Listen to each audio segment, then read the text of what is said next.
In this film, we start from the town of Bamiyan with its destroyed Buddha statues and visit Afghanistan's first national park of Band-e Amir with its stunning blue lakes. My government warns its citizens to avoid all travel to Afghanistan due to the volatile security situation, terrorist attacks, ongoing armed conflict, the risk of kidnapping, arbitrary arrest, and the high crime rate. My government clings to using the old flag for Afghanistan rather than the new one. Bamiyan is a city of some 100,000 people famous for giant Buddha statues that were destroyed by the Taliban. The monumental Buddha statues of Bamiyan were built in the 6th century AD when Buddhism was the predominant faith in the area. When the Muslims came to rule Afghanistan, they viewed the Buddha statues as idols, so they removed their faces in the 9th century AD. However, they left the faceless statues standing in their niches. In 2001, the Muslim Taliban declared the 6th century Buddhas were blasphemous under Islam and blew them up.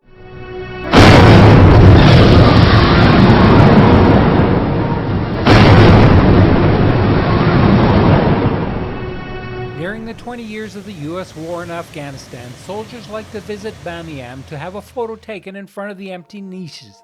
Today it is very ironic to have to pay Taliban officials for a ticket to visit the site of the destruction of the Buddhas, considering the fact that the Taliban are the people who destroyed them.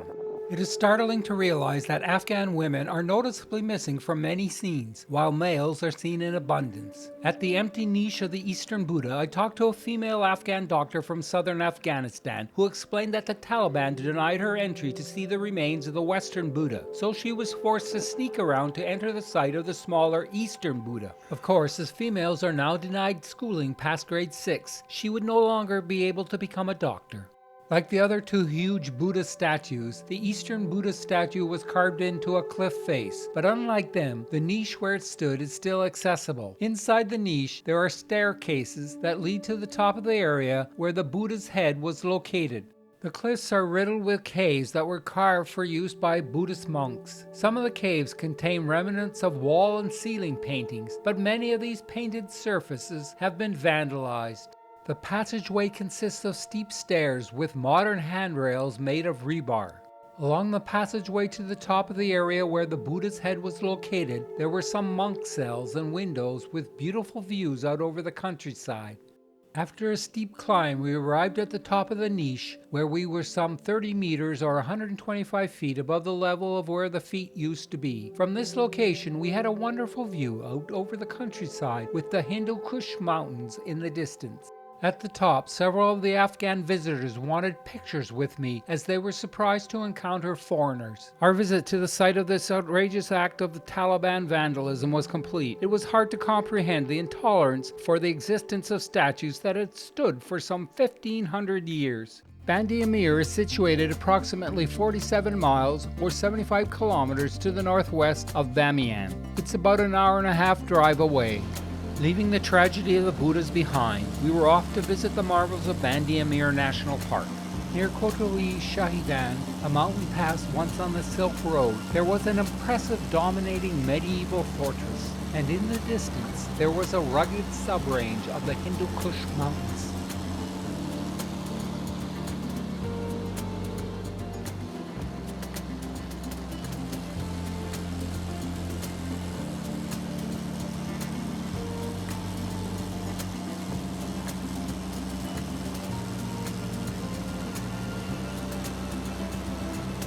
Finally, we arrived at the lonely gate of Band-e Amir. In 2009, Band-e Amir was established as Afghanistan's first national park to promote and protect the natural beauty of the area. The impetus for establishing Band-e Amir as Afghanistan's first national park were the plans to utilize the area for a hydro dam, which would have drowned the lakes. The name Band-e Amir literally means the ruler's dam in Dari. It is believed by some to be a reference to Ali, the fourth caliph of the Muslims. Band-e Amir is a series of beautifully intense blue lakes created by natural dams nestled amidst limestone canyons high in the Hindu Kush at approximately 9,500 feet or 2,900 meters above sea level, making for a truly inspiring sight. It has been called Afghanistan's Grand Canyon. The Band-e Amir lakes form from mineral-rich water that seeps out of faults and cracks in the rocky landscape. Over time, the water deposits layers of mineral travertine that build up into the walls that now contain the water, just like in an infinity pool. We stopped at Lake Bandi Kebulat, the lake where visitors come to experience the blue water on large swan-shaped pedal boats.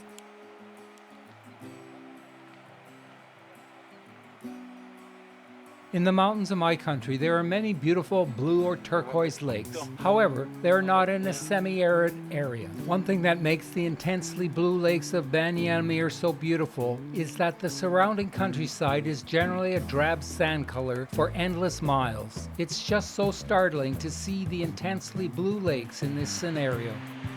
In 2021, after the American military skedaddled from Afghanistan and the Taliban seized control of the country, amusing pictures of armed Taliban fighters in the pedal boats brought international attention to the Band-e Amir National Park. The natural travertine wall that built up around the lake makes it an infinity pool, unlike any other lake that I've seen around the world. Like an infinity pool, the lake empties by overflowing its encircling walls, in this case in a series of waterfalls. Many of the Afghan visitors pedal their rental boats across the lake to the shore where the large waterfalls are found.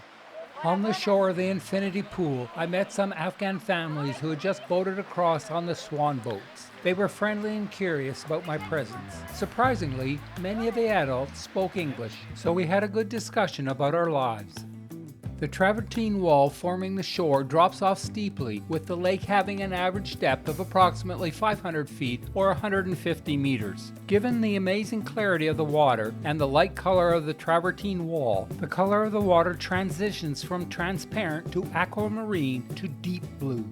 The infinity pool-like lake drains mainly via a number of waterfalls that empty over the travertine walls. The outlet water forms the bulk river, which used to naturally empty into the Amir Darya River in Turkmenistan. However, irrigation canals have long stopped that natural drainage pattern.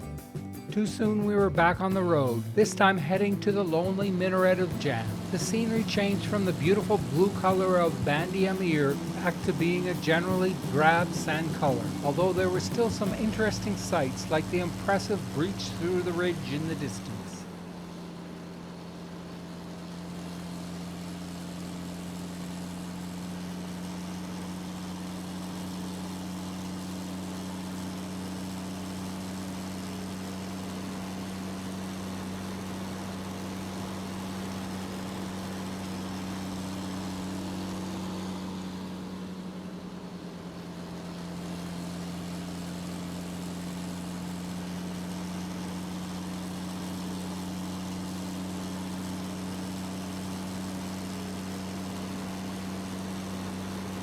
Afghanistan is generally mountainous, which helped make both the Soviet and US invasions failures. However, the Soviets were smarter than the US, as it only took them 10 years to conclude their intervention was pointless, while it took the Americans 20 years to reach the same conclusion.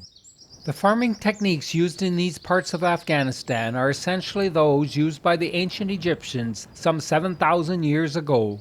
In these remote villages with small fields and difficult terrain, draft animals, mainly oxen, are used as the main farm power source for plowing, hauling, and threshing. However, farmers frequently only own a single oxen, so they join together with other single oxen owners to plow each other's fields. There are some natural features around the world that are truly outstanding, and we found that the beautiful, intensely blue lakes of Band-e Amir National Park are one of those. In the coming years, as Western governments end their ostracization of Afghanistan, access to Band-e Amir will improve and more travelers will be able to see these wonderful lakes for themselves. If you enjoyed this film, please subscribe and like. There are many more similar films available on my channel.